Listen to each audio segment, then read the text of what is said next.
Trojan fans, welcome to a very special edition of the Peristyle Podcast. I'm your host, Ryan Abraham, joined alongside Mr.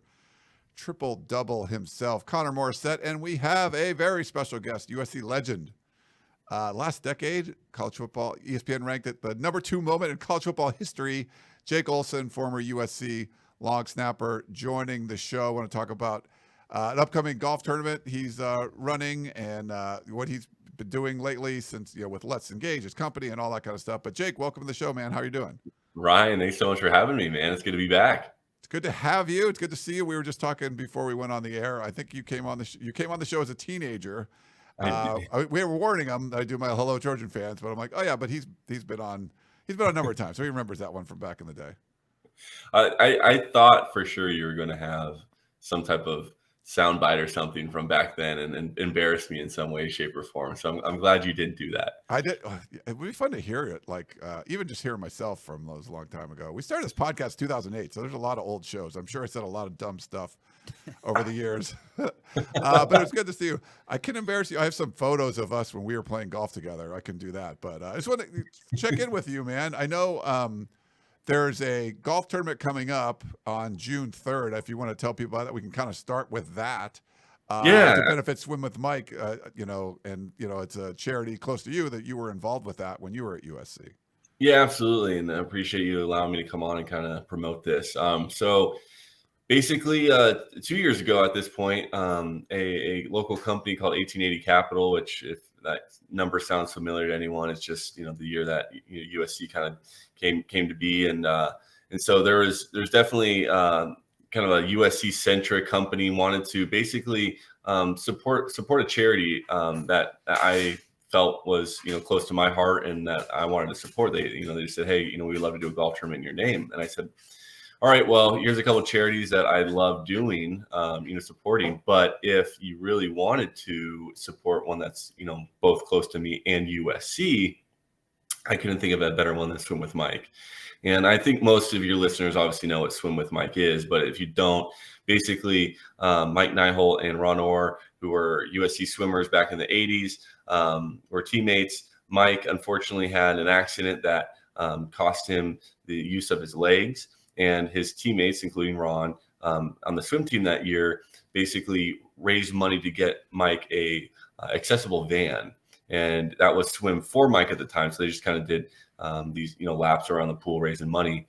And basically it grew from there year after year till it came Swim with Mike. And now what they've done over the last 40 so years is raise money every year to give scholarships to anyone who has a physical disability, be it, I guess blindness, but obviously a lot of them are more paraplegic or quadriplegic accidents that, have occurred in these individuals' lives. But basically think about a physically challenged individual. They don't have to be an athlete, but many of them are and still choose to be in their creative and unique ways, which is really cool. But they give scholarships to those individuals to allow them to go to college.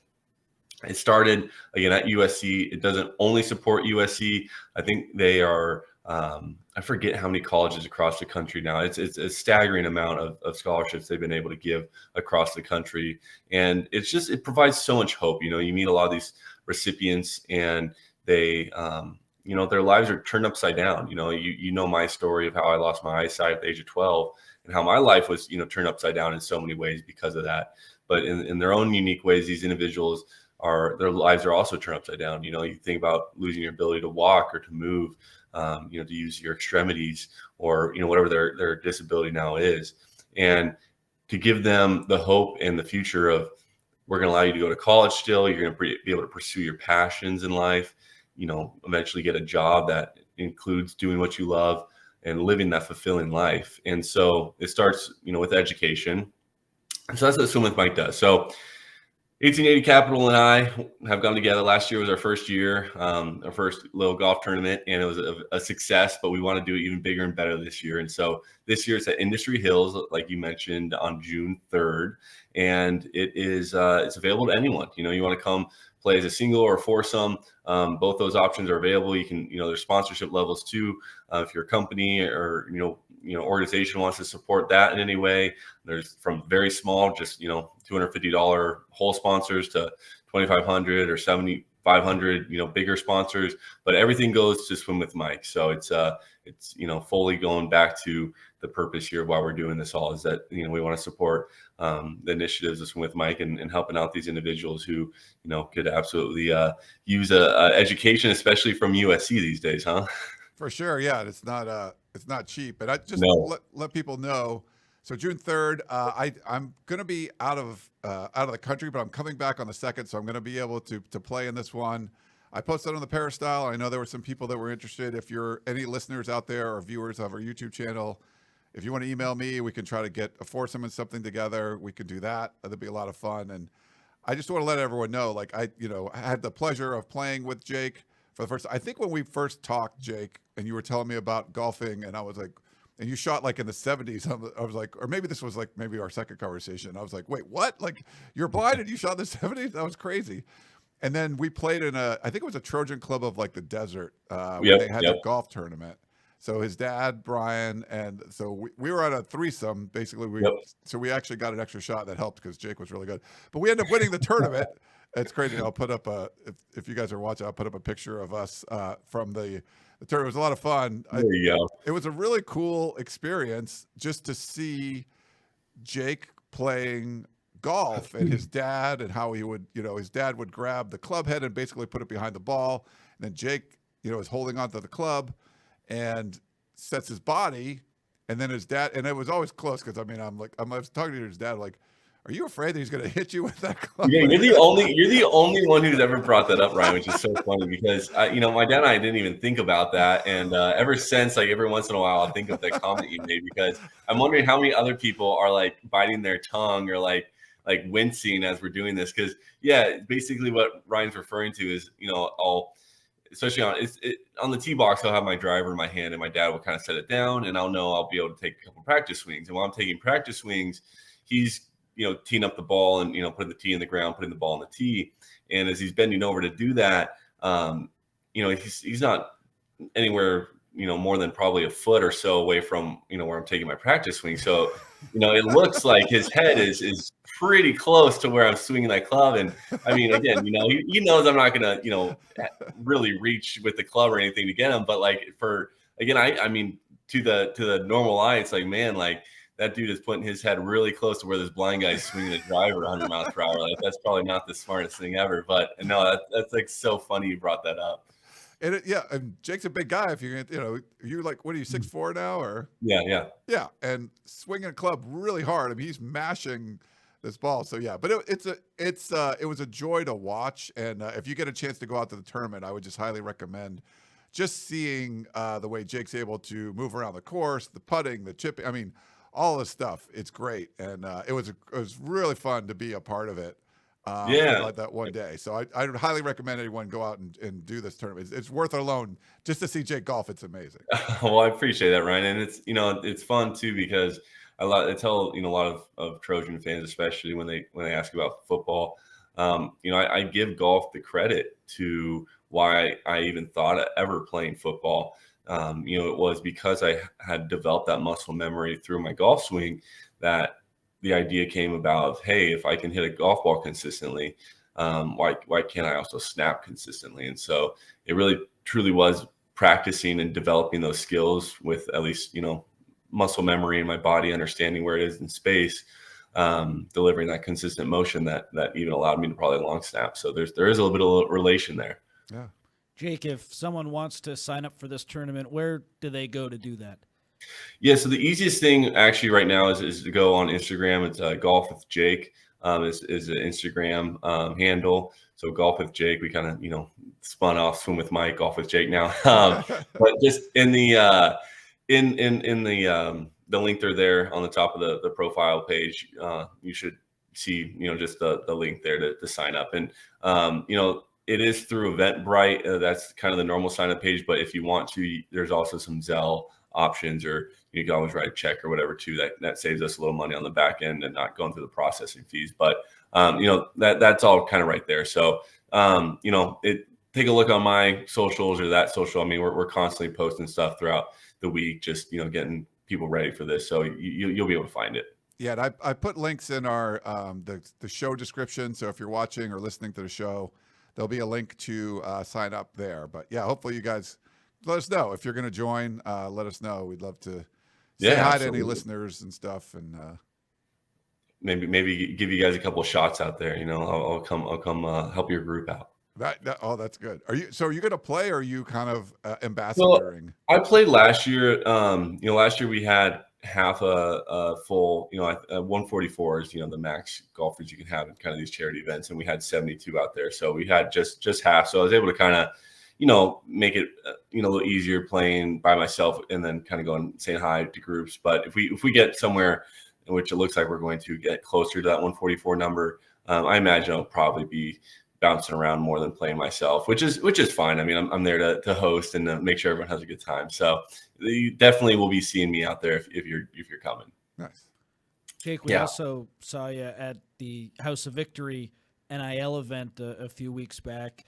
Do you enjoy that event? And I'd like to get into how NIL in your world is affecting USC football right now. But what were your thoughts on that event first?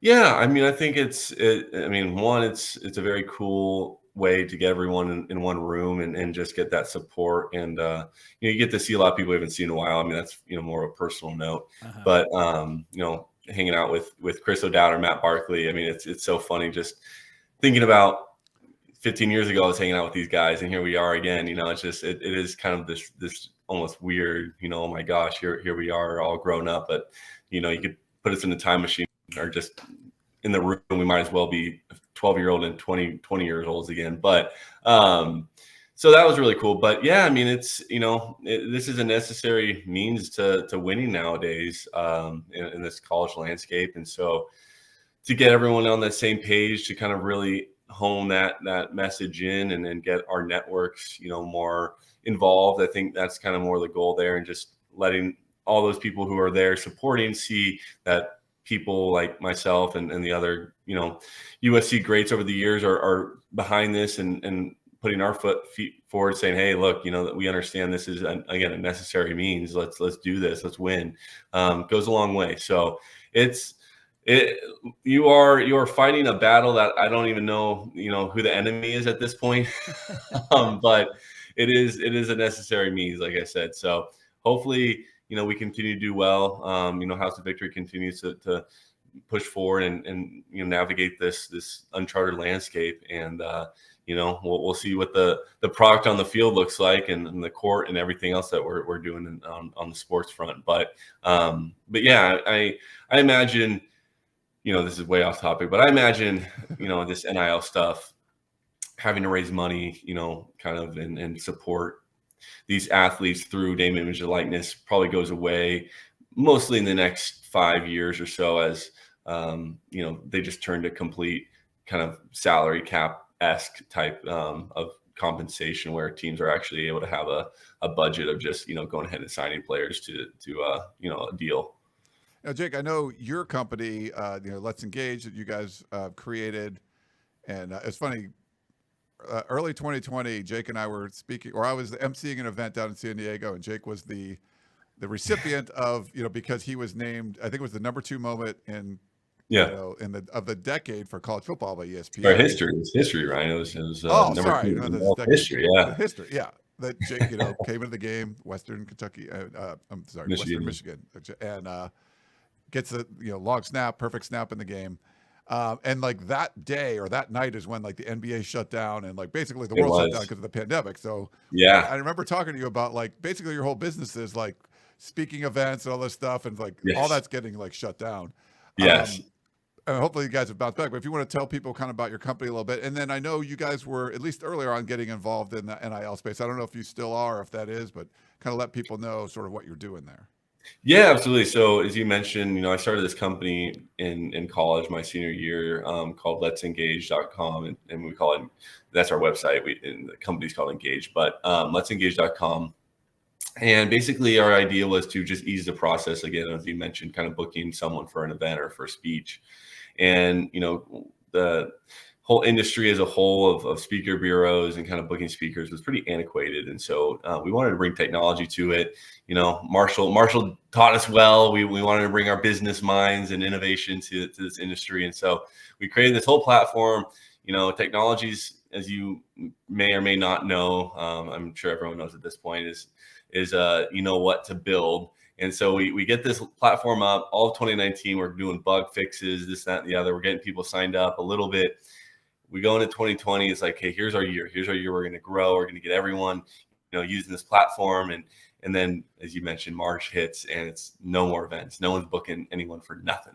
So great. We're sitting here with this platform and no one, again, our whole business model is no longer relevant in today's society. So luckily we were, recent grads. So it's not like we have this huge overhead. Everyone, wasn't taking a salary. We cut spending. So we could kind of wait out the storm. But what we did do in that time period was take advantage of the fact that for the first time, since probably its inception and media inception, that there was everyone who was, a talent based, they were doing nothing. They were absolutely doing nothing. And so you could get seats at tables you probably wouldn't be able to get at. You could get in people's ears that probably wouldn't have been able, weren't willing to listen beforehand. But, here we are all shut down. Everyone's willing to listen. Everyone's willing to take a meeting. And we pitched our idea and we just kept growing our talent base, getting partnerships with these different talent agencies. And so in a matter of like a year and a half after, that initial COVID hit, we grew our talent base like tenfold. And so finally, wow. I'd say beginning of 22 was kind of the first real freedom in the event space where, event planners, companies were putting things on the books that they weren't afraid that they were, going to get canceled, that they weren't afraid that, a spike was going to happen and the government was going to go back to, limiting, interactions or whatever. So I'd say 22 was like our first year really back. And because of all that talent, I call it kind of dry powder. Now we lit a match just with the ability to actually book events again, and it exploded. And so the last 2 years have been really fun just to see how we've been able to grow this company. We're doing really well. And when it comes to NIL, speaking is our bread and butter, which is absolutely what it should be. So this is where it becomes really fun because we're kind of in this unique position where NIL is as fluid of an industry and business as that has been. It's not like we're dependent on that. So it's, we're not freaking out every time something new comes across the Congress's desk or whatever. So really we're able to help out college players kind of just where it's needed. So our big NIL book of business is more in the college basketball space. We found that to be more of the marketable, athletes just because of honestly how the game's played. You'd think football, how big football is, as a sport, but truth is, unless you're the quarterback, you're not getting a lot of screen time with your helmet off. So, even something that simple from a marketing standpoint, it's not the best. But college basketball, on the other hand, very marketable. So we've worked with a lot of the top talent in throughout the country. This last year, kind of the bigger guys were Jeremy Roach on Duke, Armando Baycott and RJ Davis on North Carolina, Hunter Dickinson on Kansas. So that just keeps growing. We're just doing, and basically it's just setting up again these deals, with companies and just brand deals, and again having these guys show up to different events and do signings or pictures or whatever it is. And so that's really kind of where we come in, and all it is making that process of booking someone, booking talent either for a speech or for a shoot, whatever it is. We just want to make that as easy as possible, where you're not having to handle loads of paperwork. You're not having to go through 6 different levels of people. It's very much you're reaching who you need to reach right away. That request is going to who it needs to go to. You can be assured of that, and payment, all that other stuff happens just on a dime. Power of technology. So it's been going really well, Ryan. It's crazy just to see hard work pay off. I mean, it's one more beautiful things in life, to see hard work pay off, and we're very blessed to see our hard work being paying off. But we still got dreams and aspirations of really growing this thing into hopefully one day a 9-figure business. Hopefully, I mean that would be a dream. But right now we're well on our way. Nice. Well, don't forget us when you get there. So. Hey, no, don't worry, Ryan. Well, there's always. I'll promise this. As long as you have this podcast, every 10 years I'll come on it. How about that? There you go. Perfect. Thanks. Have there been any USC connections in that NIL space so far? Or is it more just the bigger college basketball names and maybe some small football stuff? Any USC connections overall, Jake? Yeah, we've worked. So, initially just starting off with NIL stuff, we were working with a lot of SC, both football players and basketball players.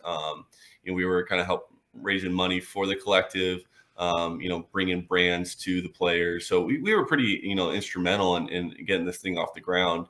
I know a lot of the alumni and kind of the hands that be, powers that be, were looking for kind of a organization that was more USC centric, as much as obviously the founders of Engage are from USC, at least Daniel and myself, and another one of our partners were graduates of USC. Engage wasn't by any means, an SC branded, company.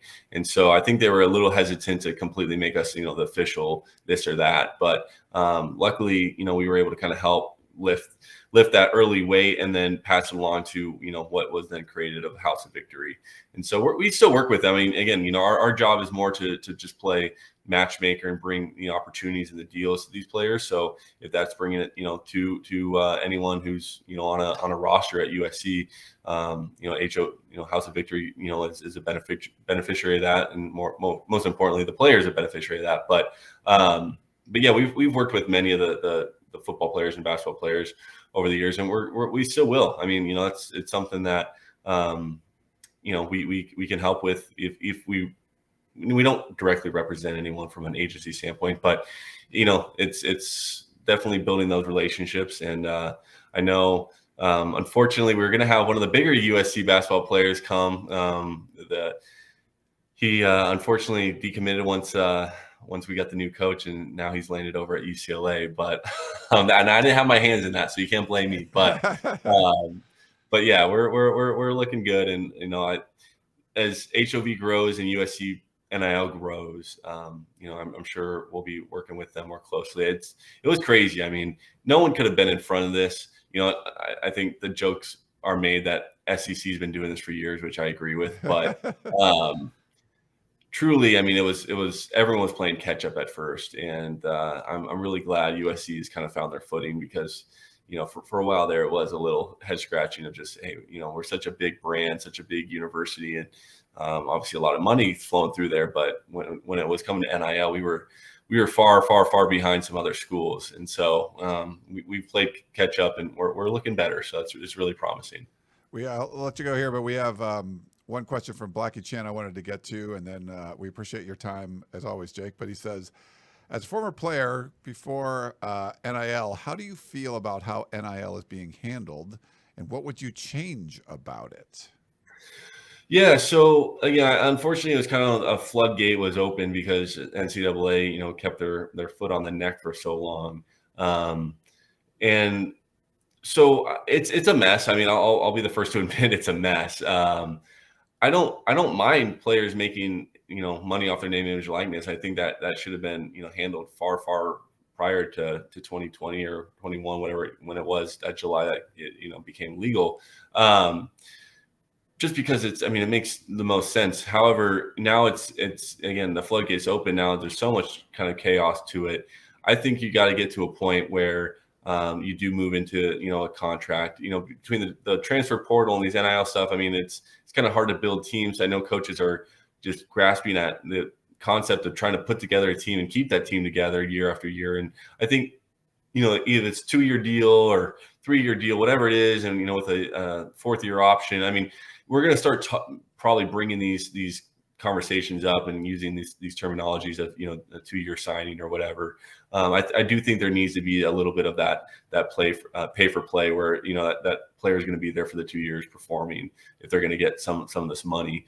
I think eventually what you're going to have is these teams move into their own entities. I think they'll kind of spin off of the university. The university will have royalties in these teams, so they'll be making obviously the money still from the team and supporting the other non profitable teams, sporting teams in the athletic department. But that way, these actual, football and basketball specifically will be able to kind of manage themselves as if it wasn't, their own corporation, of just being able to raise money and have a salary cap and be able to pay players and run it like a true business. I really think that's what we're going to get to. And, say what you want about it, I think it becomes a lot cleaner than what we have now, which is just money being thrown left and right, not a lot of accountability and not a lot of loyalty when it comes from players wanting to, play at a university for 3 or 4 years. All right, Jake Olson, awesome stuff. Appreciate it. Look at you, the applause going. We don't have a live studio audience, but we just have a little bit. But I think you could have fooled me. If there's one person you could have fooled, Ryan, it would have been me. But we're always great to talk to you, Jake. It's great to see you.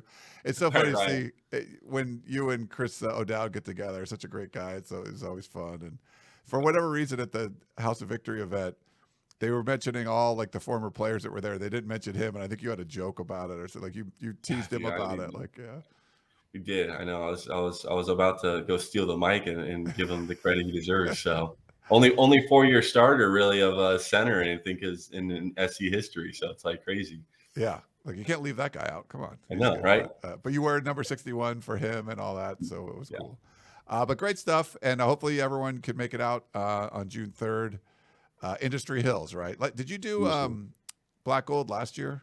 We did Black Gold last year. Okay. This is a little more LA centric, just trying to get some more of the LA crowd in there. So Industry Hills is a nice little meeting place in between. Yeah. Very good stuff. All right. Well, make sure you go check it out. We'll put the link to the event in our show notes and all that. You can see in the description, so you can go check it out. But Jake, thanks again for joining us, and best of luck with everything. Yeah. All right. Bye now, man. See you soon. All right. Thanks, man. All right. Everyone else, we're going to take a quick break, and we'll be back in a minute.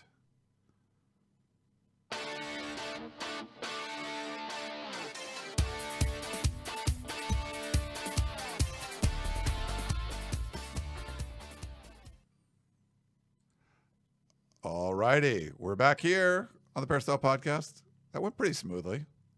Very smoothly, and I just was looking at Chris O'Dowd's Twitter. It's his birthday today. So happy birthday, Chris O'Dowd. I'm friends with him on Facebook. He's a great dude. Happy birthday, Chris. I think it was like a year or two ago. He was at a golf tournament, and I saw him, and I came and jumped like on his back, and he's like, he just had like some back treatments or something. I felt terrible. Like, oh my God, I'm so sorry. He's such a nice dude. Great guy, and it's always great to see him, and he's very close with Jake, and to see those guys. And Jake, I mean, just a cool dude. Yeah, great guy, great to talk to him. You weren't really around when he was around, so it's a fun dude to talk to, and it's amazing to see. He was literally like a Make-A-Wish kid at 12 years old at USC practice with Pete Carroll, and now he's like 6'4", 240 or whatever he is, mashing golf balls and winning golf tournaments as a blind person. So pretty crazy. And the founder, owner of a company that's on the rise, it sounds like, too. So really impressive. Yeah. They started this when it's like Daniel, his partner, he would tell you like, yeah, I just kind of got randomly paired with him and they became like really good friends. And yeah, it's something, and how it's just, he would say like, like disability, like blinding, but it's like, he just can do almost anything you would want, it's crazy, but sharp kid, and, doing great. Good to see him. And, he's going to be a mover and shaker, I think, in all this stuff. And we'll see if he gets involved with more USC athletes in the NIL space and everything. But I think he'd be someone that you would want to have around for sure. And big, he's wearing his USC shirt, big USC fan still. So it's been a part of his life since he was a little kid. And the number 2 most inspiring college football moment of all time. So football's been a part of his life, but he's a part of the USC football tradition too, which is awesome. Yeah, Blackie Chan said that one of the best moments was seeing him snap in a game, and I'd agree. Yeah. It was crazy, and I've told him this and stuff before, but after the game, so we were in the tunnel, and it was Western Michigan, so they weren't very good. But it didn't look like he was going to be able to snap because USC was way too close. It was the game was too close, and there was like a pick six or something, and it just happened that okay, they had a big enough lead that Jake could go in the game. So it was sort of like a surprise that he comes in there, and it's the end of the game, perfect snap, everyone goes crazy, and the media, like everyone went bananas. And there were so many media interviews he had to do, live television with everybody, and was doing all this stuff, local TV, everybody was there. And, he talked to us, talked to everyone. And after, I think he just finished one of his last interviews, and like I had a friend that I'd known for a while that her son was going through something similar and wanted like a picture or something from Jake. And I asked Jake, I'm like, and he, just came off of some national TV interview, and I'm like, hey, Jake, it's Ryan. And ask him if he would be willing to like, shoot a picture or something. He's like, yeah, put your video on me. So I shot video, and he gave like a, half a minute sort of inspirational speech to this kid. And it was like made their day, it was like this in the middle of like his biggest moment ever, like everyone's talking to him, and he like takes the time out to help somebody else. So just an inspirational story from Jake. So hopefully you guys can make it out there. Just if he could be at a hole just hitting drives for people, it'd be amazing just to like, wow, this is amazing just to see this like in person. I want to see it for sure, and it's incredible that you won a tournament with him. I never won a golf tournament in my life. I can guarantee you if we'd switched spots, you wouldn't have won with me, that's for sure. I was playing pretty good. His dad's pretty good. His dad and I are probably in the same, like I'm a 14 handicap. I think his dad is similar. But Jake is single digits. But he really mash the ball, so that helps in a scramble. I think his dad was probably the more consistent of everybody, but it was a lot of fun. It was just a blast. To be like, just playing around. I'd play one hole with him. It would be amazing. So if you get to make it out that tournament, that'd be good. I want to thank our sponsor, Trader Joe's. Before we jump into anything, I know because we got a guest first, so we just wanted to kind of run right into all of that. Make sure you go to TraderJoe's.com for cool ideas. I went over there earlier, Connor, and the first thing I see, of course, if it's sweets, I'm like clicking on it. The all occasion sprinkle. So I was reading through this and I thought of you because it's sprinkles. Well, it's like I'll tell you why. But there's different ice creams, and it's like a assortment of colorful sprinkles. So they have like confetti ones, they have little hearts and flowers, but they also called it classic Jimmy's. So people say sprinkles. What was the New England thing? Is Jimmy's like the New England thing? Yeah, but then I thought that was a bad word, and then they wanted us to stop saying that. But maybe if Trader Joe's is doing it, that's fine. On the thing. Is it a bad word? I just thought it was like a regional thing. Like we'd say sprinkles, but I felt like growing up in New England. But I moved there when I was 11. I probably had a word for sprinkles already. Yeah, no, that's what we said. But people would say Jimmy's. If you go to Friendly's, you get something you're like Jimmy's on. Yeah, I got Jimmy's on it. Yep, something like that. Yeah. Yep. But then for some reason, I remember growing up, my mom was like, "Oh, we're not using that word anymore." So I think something bad with it happened, but. With Jimmy's? Yeah, I don't know. I don't know. Well, TraderJoe's.com, they actually say Jimmy's. So I thought of you. I'm like, I think that's like a New England thing. Like there's different, because they would say like grind, like there was different words for sandwich, like grinder. Yeah, grinder. And hoagie. That's more like that's more Pennsylvania. Your neck of the woods. Yeah. Originally was from there. Bucky Chad says Jimmy's is an East Coast thing, I think. Yeah. But anyway, so go check it out. But there's a lot of cool stuff over at TraderJoe's.com. But I clicked on the Jimmy's and I was like, ooh. But yeah, if you want to like decorate your ice cream or any kind of like dessert, these all occasion sprinkles look pretty darn good. All right. Well, it was fun. I liked. Hopefully, you like talking to Jake. Oh, definitely. That was awesome. He's just like, you feel like, wow, what did I do with my life? Like this is like people that get thrown like curveballs and to lose your eyesight as a little kid or one eye. As like an infant, and then thinking you're going to just go through life with one eye, and then at 12 years old to lose the other one. Like one of his last memories was being like in a USC football practice of sight, and just to be able to be like, okay, well, I'm still going to like be a high accomplishing individual. Like, kudos to Jake for all that. So it was cool to get him on. Hopefully you guys enjoyed it. We try to do some fun stuff in the off season since, there's not a lot of football stuff going on. And we wanted to get some Jake time, which is always fun. I'm still doing my Tour de Pier. Speaking of cancer, riding for that. If you want to check that out, I put it up on social media stuff. Donate to my ride. I will be up if you're in Manhattan Beach on Sunday. May 19th. I'll be up on one of the satellite stages, basically like a spin instructor for 400 bikes in front of us. It should be a lot of fun. So you can go check that out too. All right. We had some news, I guess some breaking news today. We know what time the USC Michigan game is going to play. Is that breaking news? I don't know. September 21st in Ann Arbor, Michigan. You got to go there if you want to go to this game live. USC's first game in conference as a member of the Big Ten.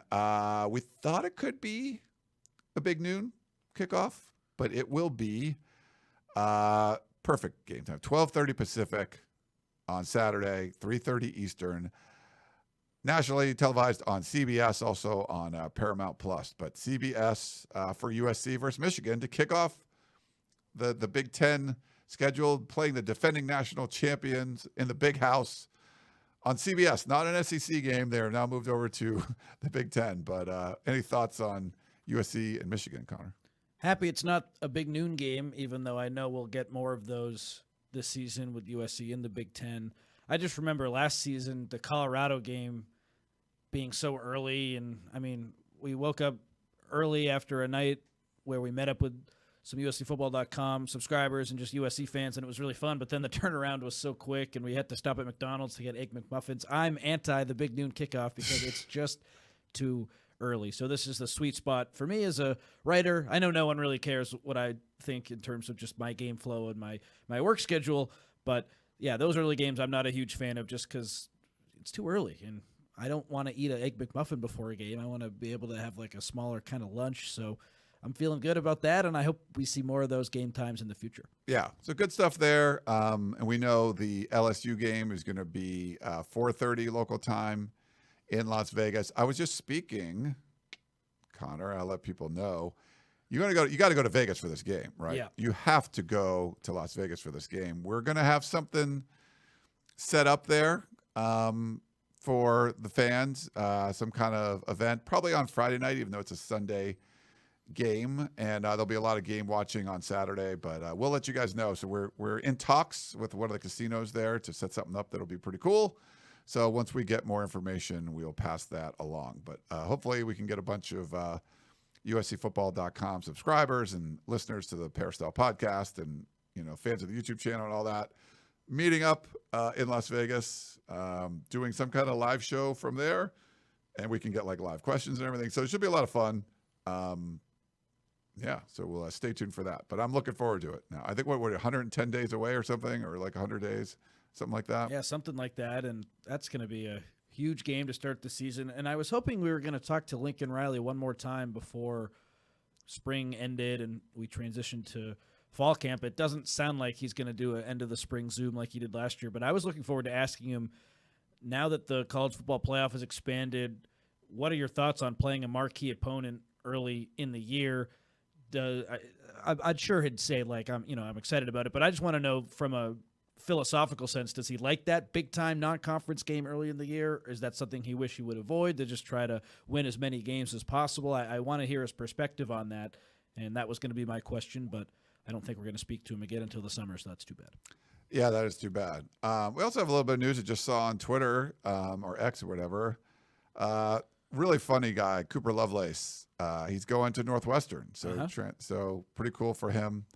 The offensive lineman transferred in, really didn't do anything for USC, but brought a lot of joy. I think he was a very good locker room presence. He was fun for us.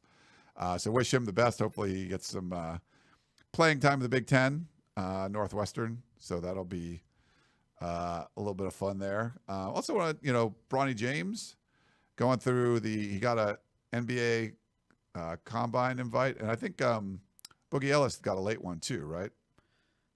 Yes, it's just funny. Like, Boogie Ellis probably should have gotten one before Bronny, but we don't have to play that game. And, yeah, so Bronny was on the initial list, and then Boogie did really well at a different camp, and he ultimately got invited too. And yesterday, Bronny did really well in the drills, and he shot the ball really well, and he had a really high vertical jump today in some scrimmages. I think he had 4 points. I saw one tweet that said he didn't carry the momentum from yesterday to today. all signs indicate he's going to stay in the draft. He has until May 29th to make that final call. But based on everything I've heard, it was in the war room last week. I put it in there. I think he's going to for sure go to the NBA, and I would be shocked if he changed course with that. Yeah, I agree with you. And just, I know someone that's, close with the family, and it just seemed like that was the plan all along. I think the heart issues, would it be better for him to have like at least a full year of college? Like probably, but just the way the situation is and the way that he's not going to be a regular player because you're the son of LeBron James. So if favors have to be pulled, is it going to be best for him down the road? I have no idea, but you see the athleticism. I think he had the third highest running vertical leap, 40.5 inches. So it's not like he's not. He's athletic for sure. He's got a lot of that athleticism, but he's, not quite 6'2", and his dad was a freak of nature, 6'8" or whatever he is. So I think he could definitely develop into someone that'd be an NBA guy. It just doesn't seem, I'm not trained, I don't I'm a basketball expert, but it just seems like he could use some more seasoning in college. But he's going to get he's going to get the best training possible because of who he is, and he's going to get some opportunities there. I'm assuming playing for the Lakers or wherever his dad ends up. That's what I would guess. But it just seems like this is where we were. That the whole transfer portal thing wasn't he wasn't going to go anywhere else. He was either going to come back to school or go to the NBA. But it sounds like going to the NBA was the plan from a while back. And there is a precedent for a player who didn't really do much in his 1 year in college to go on and carve out a role in the NBA. Peyton Watson, who is bigger than Bronny, so it's a little bit different in that regard, but he was at UCLA for 1 year, did play a ton under Mick Cronin, averaged 3.3 points per game, just under 1 assist. He is a wing now for the Denver Nuggets, and he's playing in these really important playoff games a few years down the line. So different situation, like I said. Bronny's 6'1", Peyton Watson is 6'8", but I'm seeing a lot of stuff on social media like, oh, Bronny's numbers are so bad, there's no way he's going to make it in the NBA. I think he certainly has a chance to make it. And I would say the same thing that I did with Peyton Watson when he was coming up. These guys just need to play more. And Peyton, he played a lot in the G League and eventually earned a spot on the Nuggets rotation. For Bronny, I don't expect him to have a huge impact in that first season if it is with the Lakers. And we see people on ESPN talking about it. He's going to sell out G League arenas. They're saying he needs to play in the G League. He needs to have 1 to maybe even 2 years there before I would feel ready to put him in an NBA game. I think he does some things really well, but for him, it's all about 3 and D, and he's a little smaller. It's really hard to carve out a role when you're that size and you're not a knockdown shooter or a guy who can create his own shot on offense. So I think he's going to be challenged, but I wouldn't bet against him just based on who he's working with his dad and the genes that he possesses. It's going to be exciting to see what happens. I just think it's a little bit early for him, so I think he needs to play a little bit more. Yeah, I think sometimes people are like, oh, it's like the coach's kid, he shouldn't be playing shortstop or whatever. But you look at, he is to jump 40.5 inches, and to hit whatever he hit 80% of his shots or something in that drill. There is definitely talent there and there's definitely skill there. Is it, ready for the NBA right now? It doesn't seem like it, but it's not like he's the only reason is there is because of his last name. He's got a lot of basketball talent. Yes, but I do think the only reason he got invited to the Combine was because of his last name. And the fact that there were so many injuries at USC this year, he played a lot, and then guys came back and his playing time was cut in half.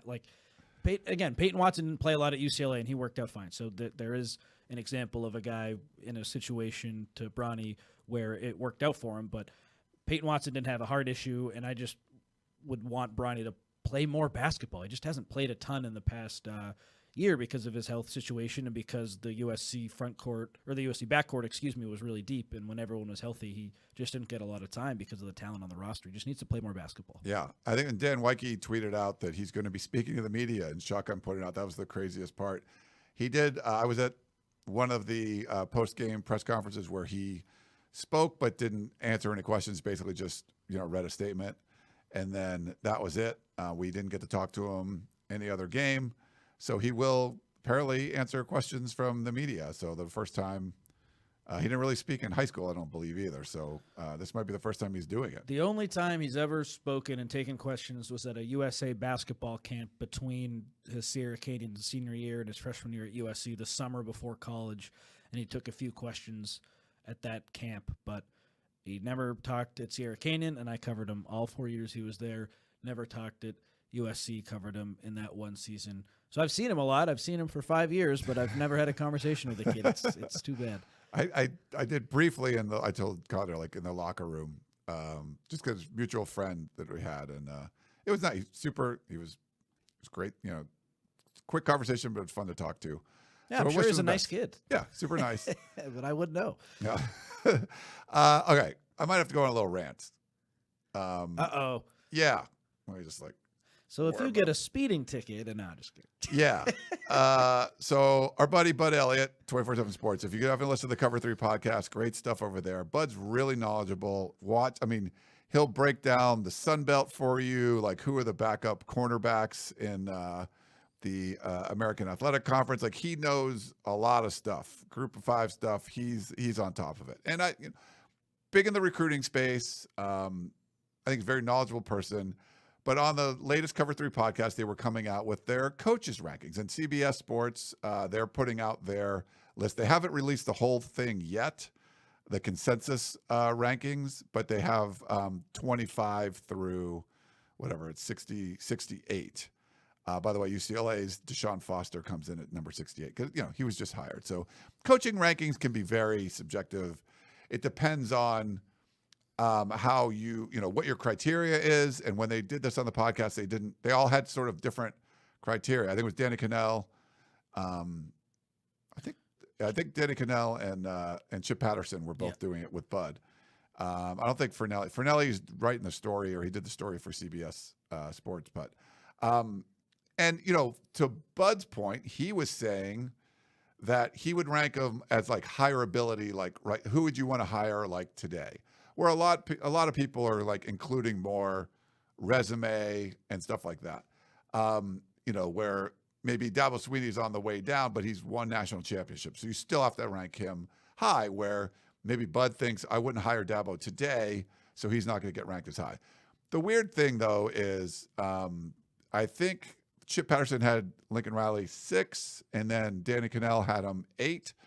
And I think in the top 10 is sort of like where you'd feel. And Bud listed his top 10, and Lincoln Riley wasn't in there. I'm like, I could see 11 or 12. Like, he had a bad year. If you want to base it on, like, hey, they haven't recruited as well as you thought, you could do that.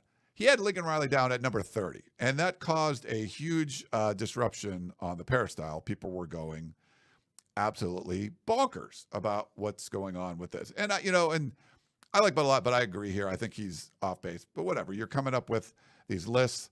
I know Connor was trying to do his list before, and the thing is, if you're upset with the job performance someone's doing, and you can throw a number out there, but when you actually have to fill the names in front of that number that you've put out there, you're like, oh, he's been terrible, I'm going to put him 30. You got to pick 29 guys that are better than him, and that's tough. I was watching Colin Cowherd this morning, and Nick Wright was on, and he has his I forget what it's like, Club Supreme. He has some kind of NBA club where there's 12 members in the club. There could only be 12 members. So who are the 12 best players in the NBA right now? And if you want to add somebody in, you got to kick somebody out. And so then you have to justify this, and you actually have 12 names. We don't know Bud's like full list, but I know he said number 29 was Marcus Freeman. So like second-year head coach at Notre Dame that doesn't have anywhere near the resume of Lincoln Riley, you're putting ahead of Lincoln Riley. And a bunch of names that are up there. Like if 24/7 Sports released their list, and they only go up to number 26, so of course Lincoln Riley's ahead of he wasn't listed there, but like Willie Fritz from Houston is number 26. Jonathan Smith, Michigan State's 27. Gus Malzahn, UCF is 28. Matt Rule, Nebraska is 29. And Dave Clawson is number 30 for Wake Forest. So like those are the kind of names that you're going to have above Lincoln Riley. And when this was posted, one of our posters on the Peristyle was like, okay, so he's been a head coach for 7 years, 3 playoff appearances, won the conference 4 times, won 3 Heisman trophies. His winning percentage is essentially the same as Nick Saban's, 74-18, 80.4%. He'd be top 30 all time, not just top 30 in general. He's won 60% of his games against AP top 25 teams. That's tied for number 1 with Dave from Ohio State. And, he's been in the top 10 5 of his 7 seasons, top 15 6 of the 7 seasons, and New Year's Six Bowls 5 of the 7 seasons. This last year was terrible. They lost 5 games. But you look at all that and you're like, okay, that seems to be better than a top 30 coach, but that's kind of where Bud was. I got some other stats too, but I wanted to kind of get your thoughts too. Now I'll continue on my rant a little bit. Yeah, I was trying to, like, in the most conservative anti-USC, anti-Lincoln Riley helmet on, I was trying to rank, like, okay, how could this guy possibly be ahead of Lincoln Riley? Let me try to see the lowest possible spot I could have Riley, and I had him at 9 as like the lowest possible landing spot for him. And I get last year was bad, and in general, it's sort of a downward trend from where things started at Oklahoma, where he was making the playoff seemingly every year. It's been a few years now since then, but it's not like there's a million coaches who are making the playoff over Lincoln Riley. The group of coaches who's made it in 2019 to now who are still in the game, it's Kirby Smart, Kalen DeBoer, Steve Sarkisian, Ryan Day, Dabo Swinney, Brian Kelly, Luke Fickell, and Sonny Dykes. So I'd have, in my most conservative approach to this, I'd have 7 guys ahead of Lincoln Riley, stopping at Luke Fickell, and then not having Sonny Dykes ahead of him because I don't think Sonny Dykes is as good of a coach. And then I'd have Kyle Whittingham 8, and then Lincoln Riley 9. And I don't think there's an argument for anyone else to be even close. I mean, Mike Norvell is doing great at Florida State, but when he started at Florida State, he had 2 sub-500 years. And it's a linear build, and Florida State was undefeated in the regular season last year. The program is in you could argue, a better place than USC is right now, but I think it's very similar. I don't think it's like, oh, Mike Norvell is miles ahead of Lincoln Riley. I think trying to put him ahead of Riley would be a huge mistake because he just doesn't have the track record that Riley does. And next season, it's not like Florida State is going to be some juggernaut. They were really good this past year, and unfortunately for them, they went undefeated but didn't make the college football playoffs, so tough break there. But hey, the stats are the stats, and no college football playoffs for Mike Norvell, and Lincoln Riley has the 3. So I just don't really agree with Elliott at all there, and people know me on this show. I'm far from a USC honk. That's not what I want to be, but you got to give Lincoln Riley the respect he deserves. For me, it's all about winning, and so that a lot of that argument there was about winning, but then you throw in the number 1 picks, the Heisman trophies, that has to matter as well, and I think when you factor that in, you could argue that Riley should be maybe ahead of a Brian Kelly or ahead of a Luke Fickell right now, even though Fickell built Cincinnati into a playoff team, and he's done more with less than Riley has traditionally. So you can argue, but you can't have him any lower than 9, in my opinion. I think it's ludicrous to have him at 30 because then you're projecting. It's like, oh, Mike Gundy at Oklahoma State. If he was at USC and he had what Riley has, he'd be doing a lot better. And that's a talk show topic in the offseason. There's no proof to that. So I think a lot of those are what ifs, and I don't agree with that. Yeah. So Bud Elliott, like I said, love him. Love you, mean it, but don't agree with you here. Ranks Lincoln Riley number 30, like I said, behind Marcus Freeman from Notre Dame, 2-year head coach, whatever. He posted on the Peristyle in the thread that was trashing him. He said, I explained it on the show, and I don't have much else to add. I think he wasted Caleb Williams here and his window to win. His teams look soft and disorganized. A 17th ranked recruiting class at USC is bad in my eyes. I had high hopes when USC hired him, and those hopes have dimmed. And I get if someone wants to say, hey, they're not, they've fallen off. They're not meeting the expectations that we thought. And I think all of that's totally fair, but it's really hard for me to find 29 better head coaches in college football, whatever metric you're going to use, than Lincoln Riley. To me, that just doesn't make sense. On the recruiting side, I mean, things have got better now. NIL was really horrible for USC for a while. They were, more transfer portal heavy. I think if you look at what other people are saying, his 2 co-hosts both had USC in the top 10. I reached out to a bunch of national college football writers, and most everyone had him in the top 10. Bruce Feldman had him 9. Brandon Marcello had Lincoln Riley 8. Brian Fisher was saying 4 to 6, closer to 4. Two guys that were a little off. Stuart Mandel has him in the top 15, but only 14. And Ari Wasserman, who's more focused on the recruiting side, doesn't like the way he's recruiting, and it's kind of upset at all the success he's had without the wins from last year. He said I had in the 15th range, but no one's having him near out of the top 25, 30. And so I was looking at this, and one of the aspects of it is the 3 Heisman trophies, but 3 overall number 1 picks in the NFL, the most of any head coach in college football history. He's been a head coach. He's 40 years old. He's been a head coach for 7 years. And basically that first year, I don't know if you want to count it, like half of the years he's been a head coach, he's had the number 1 overall pick. If you line up all of the college football programs if he was a college football program, Lincoln Riley would be tied for number 7 with LSU, Ohio State, and Texas. They each have 3 number 1 picks combined, overall in their history. USC's number 1 with 6 overall picks. Oklahoma, I think, has 4 or 5, and 2 of them are from Lincoln Riley in the past 7 years. He has more number 1 overall picks as a head coach than Alabama, Miami, Michigan, Nebraska, Penn State, Tennessee, Clemson all have as a program in their 100-plus year history. So I get it. You want to say, they're not going exactly the way I thought it would go. But for a 40-year-old guy that's been a head coach for 7 years to have those kind of playoff appearances, Heisman Trophy winners, number 1 overall picks, like he's doing some good things. I cannot justify having 29 other college football coaches ahead of Lincoln Riley. So love you, bud, but I got to really disagree with you on this one. That's how I see it as well. And winning is the most important part of this to me. And he's above an 800 career winning percentage. Again, the last couple of years hasn't been exactly what people expected. I think the first year at USC was great and above expectations, but then the last year at Oklahoma and then this past season at USC weren't quite as good as people had hoped. So 2 out of 3 years not being as good as people had hoped. Does that mean he's not a top 25 coach anymore? I don't necessarily feel that way.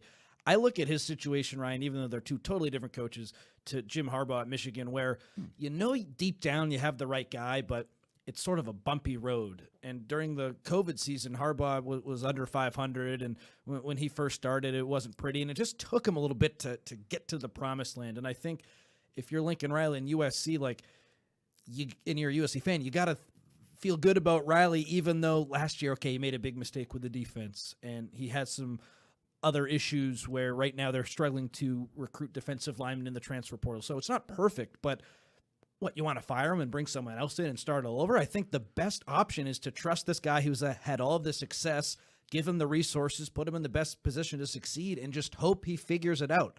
And that's exactly what happened at Michigan with Jim Harbaugh. It wasn't pretty, it wasn't perfect, but eventually he figured it out, and a little bit later than some people had hoped, he gets to the playoff, and then they lose to a TCU team, and then they come back the next year and win. And I think that's sort of the trajectory. It's not this linear, 1 year we're 6-6, and then we're 8-4, and then we win 10 games, then we get to the playoff, and then we win the championship. It goes more like this than it's a straight escalator, and I think right now we're sort of in a valley more so than a peak with USC. But I'm still very optimistic about the future. You land Julian Lewis, that'll be a big boost to recruiting. The NIL is getting a lot better. I don't think the time right now is to jump ship and have Lincoln Riley outside the top 25 as a head coach. That, to me, is a big overreaction when looking at the state of college football, especially with Harbaugh being gone, Nick Saban being gone. Okay, if those 2 guys were still around, they're clearly above Riley in these rankings, but they're gone. So that's 2 guys who would be surely ahead of him. They're not in the picture. There's no way he's not a top 10 coach in college football, even though 2 of the past 3 seasons haven't gone according to plan. Rant over. That's all I got. No, I like your rant too. It was funny. I was texting with Ari. I was at lunch, and he loves the Southern California lifestyle. I'm like, hey, I'm having some sushi right now, Ari, as you're arguing, and it was pretty funny. And one of the things I brought up to him was looking back. Obviously, you got expectations super high in 2022. Winning 11 games, but the way you lost in the Cotton Bowl, that just didn't sit right. But they were a hamstring injury away from making to the college football playoff in year 1. I feel like looking back at that, how big of a disaster the team was, after the 4-8 season, the complete, rebuild that needed to happen. Even if you brought in a huge name coach, I think Lincoln Riley wouldn't have had that kind of success unless he was able to bring like a Caleb Williams. Yeah. Like basically, you needed a generational. So you had to hire a coach that could bring in not like a 1-year guy, but like a generational, like someone that you could build around. And Caleb Williams, I don't know who could have done it. Like if you're bringing like Nick Saban or anybody, like it was a really tough situation that he took over. So I think that's part of this too. That if you're looking at like, well, they in year 2, they lost more games than he had lost before. And it's like, yeah, but I think a lot of it is just the kind of rebuilding the thing. I don't think he wasted Caleb Williams. I mean, you got a Heisman Trophy out of it. You were this close to making a playoff. Yeah, they should have certainly made mistakes. He should have fired Alex Grinch. We all know that. It seems like he's making the right moves now. We'll see how that goes. But he definitely took over a time when the program was in shambles and college football landscape was changing dramatically. And his recruiting didn't go as well as all of us thought it would go. But a lot of it was the NIL side too wasn't the same. And you couldn't just recruit. You were like now recruiting with money. And USC wasn't connecting their collective to the recruiting staff and all that kind of stuff. So there was a lot of weird stuff sort of going on. But yeah, it's just hard for me to kind of figure out a way that just looking at some of those names that would be on that list, like there's no way that guy I would rank ahead of Lincoln Riley, even though you're disappointed in him. And I get it. If you want to ding him a little bit and knock him to number 10 or whatever, that's totally fine. I just can never see a way to like knock him all the way down to 30. I do think you wasted the last year of Caleb Williams, and I think that's the truth because of how by bad not the firing Alex Grinch. Was. Yeah, exactly, and not making better offensive line adjustments. So he had to play, superhero ball, and that led to a lot of problems. So last year was bad, and you just like it's not black and white. You know what I mean? Like really good coaches are going to go through these times of turmoil, and then it's all about how you respond. And I think the response has been good. I mean, it was a year too late, but the defensive staff, how can you not like those guys right now? And the defensive line recruiting, like I said earlier, it's a little bit puzzling, and we'll see how USC gets back on track in that regard.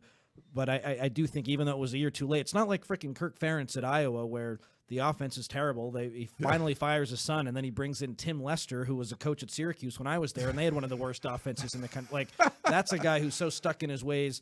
Yeah, you might get to a Big Ten championship game, but that is your absolute ceiling. I think Lincoln Riley, he's making some adjustments to try to get over the top, and it's not going to be perfect. Nothing ever is in college football. Yeah, no, 100. I agree. And we'll see if he has a couple more bad years. I could see you dropping him down more. That's.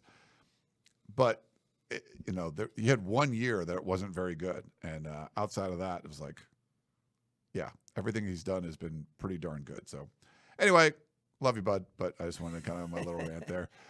We had a couple questions, and we'll get out of here. We had a text from Eddie in Orange, normally a big fan of the Composite 2-Star Recruits podcast, which will be coming up, I think, Wednesday morning if you want to get some recruiting stuff in there.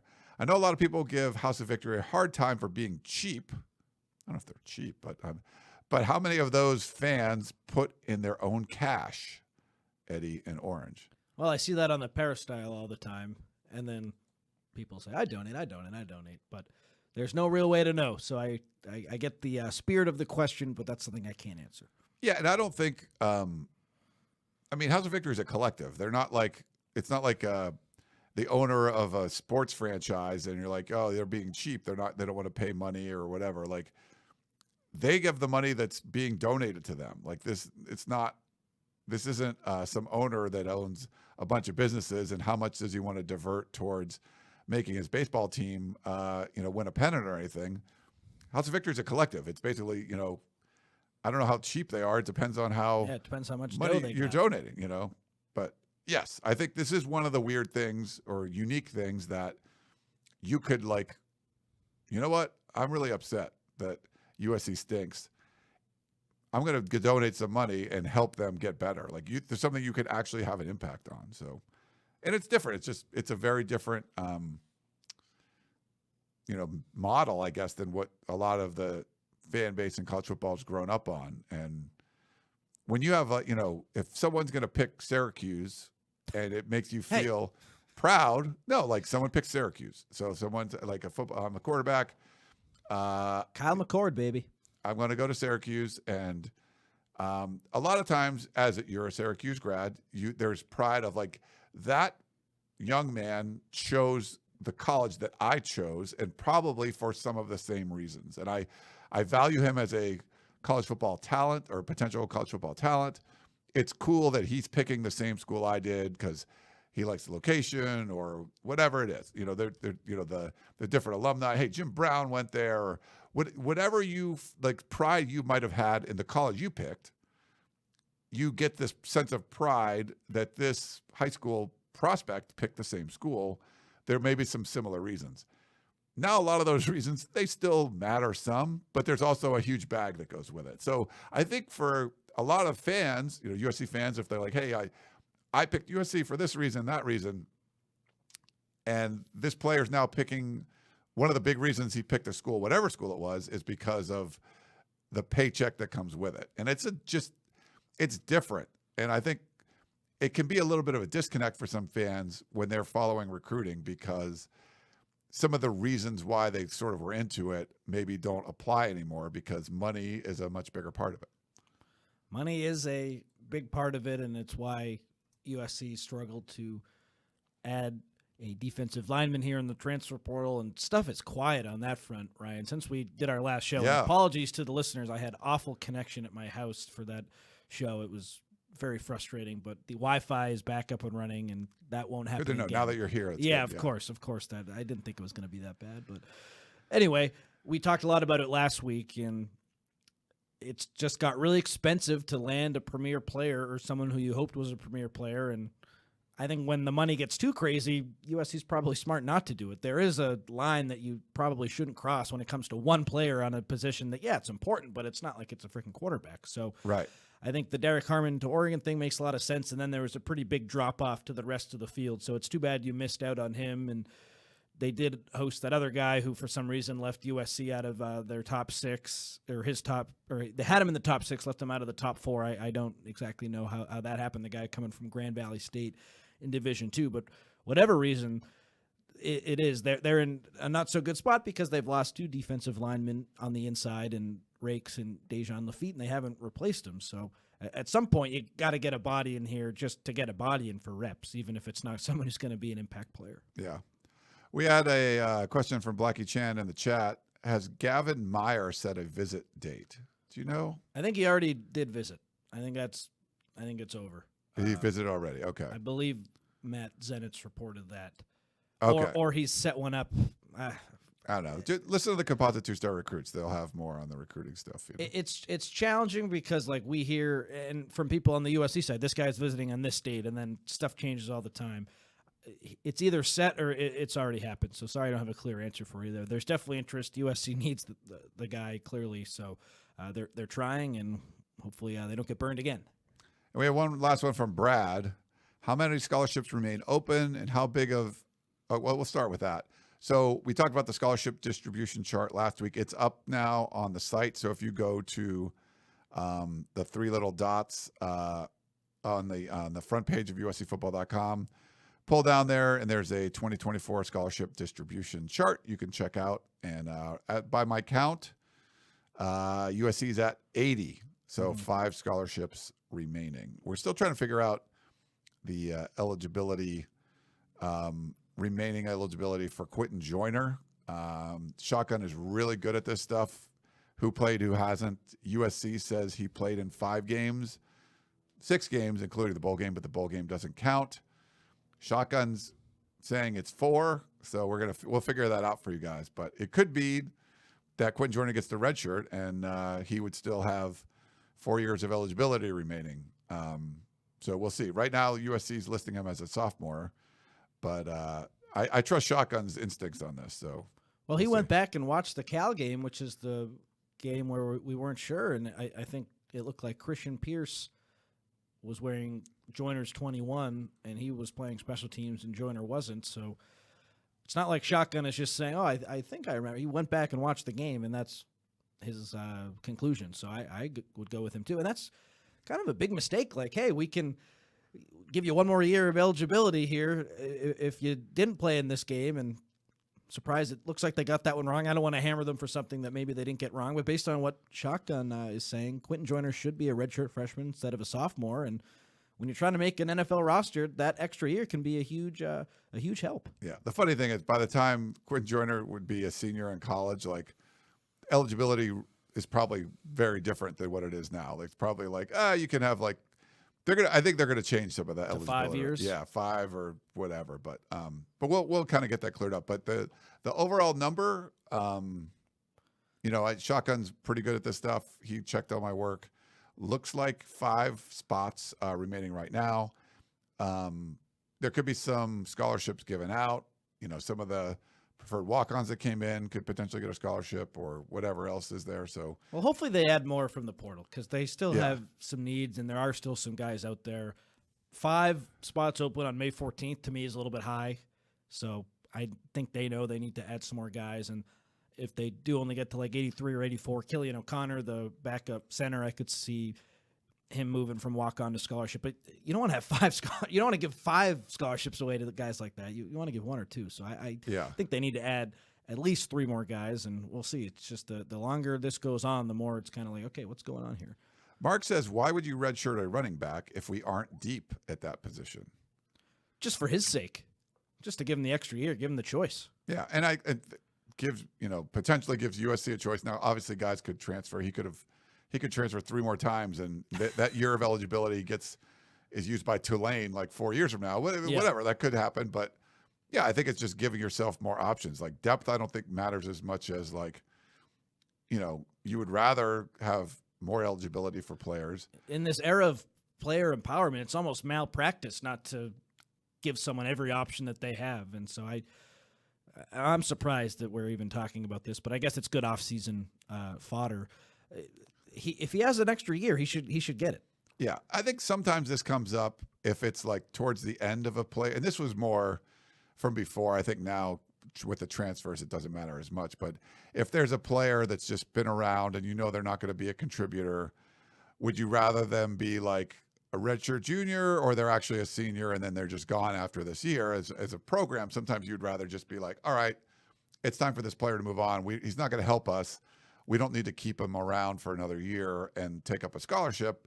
We'd rather, it's not processing him out, but if he could be deemed a senior instead of a redshirt junior, then sometimes schools would prefer that. Now with transfers and stuff, it's like, it doesn't probably come up as much.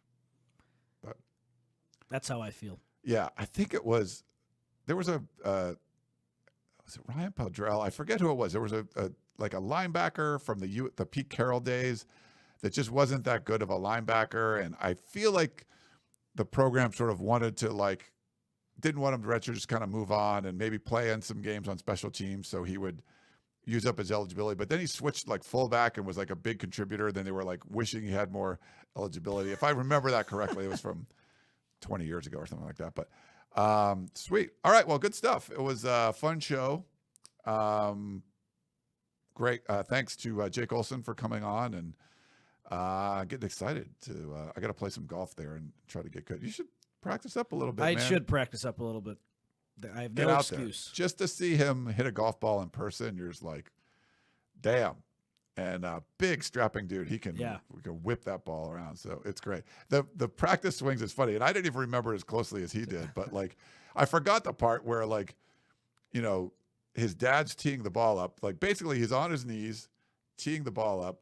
And there's 6'4" Jake, who is blind, holding a really long driver in his hand, swinging it 100 miles an hour within a foot of his dad's head. I'm like, you're trusting. I wouldn't, if you were swinging, if one of my friends there could see, I would not sit where his dad was. But he's setting up the golf ball. It's crazy, and I didn't realize no one else had pointed that out watching it because I watched it for the whole round and I'm like, Bryon, you're going to get killed.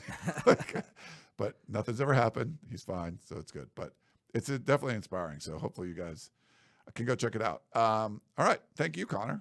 Oh, my pleasure. That's funny that you're the only one who's ever said that. I don't know. I'm sure so. I mean, whatever. Sure someone else has thought it. Yeah, but I'm the one that said Jake, you're going to hurt your dad. All right. Well, that's going to wrap things up for Connor Morrissette. I am Ryan Abraham. Hope you guys enjoyed the show, and we will talk to you next time.